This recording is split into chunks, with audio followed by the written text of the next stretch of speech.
Well, good morning. This morning our scripture's found in Philippians chapter 1, verse 14, and it goes like this. And many of the brethren in the Lord, waxing confidence by my bonds, are much more bold to speak the word without fear. Have you ever watched any of these extreme makeovers?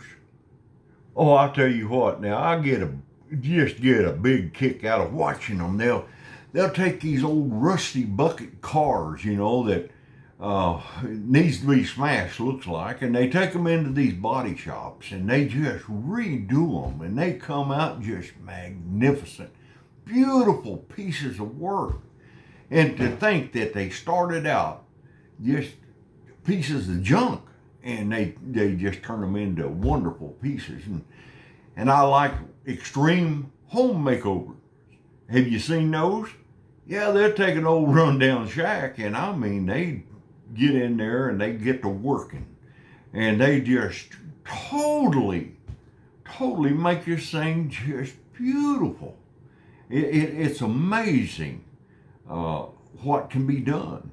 And then have you seen the extreme makeovers on people? They take an old grizzly looking feller, and they go in and they clean him up, cut his hair and his beard, and put him in a tuxedo, and then present him to everybody. And my goodness, that was just unbelievable the way things like that happens. Well, Paul, the Apostle Paul, he had an extreme makeover, and most of you remember the story. He was out and he was persecuting Christians. He had swore up and down he was going to get rid of all Christianity in Israel. And I mean, he beat them, throw them in prison, and it was terrible what he was doing. But he was the best at it. And but anyhow, he was, I believe he was heading back to Jerusalem, if I'm not mistaken, or Damascus. But anyhow, you remember he had an extreme makeover on the road. I mean, the Lord blinded him, just totally remade him right there. He took the outside looked the same, but he did a makeover of his heart, of his soul, and in his mind. And he ended up being one of the greatest preachers. And he was Johnny on the spot.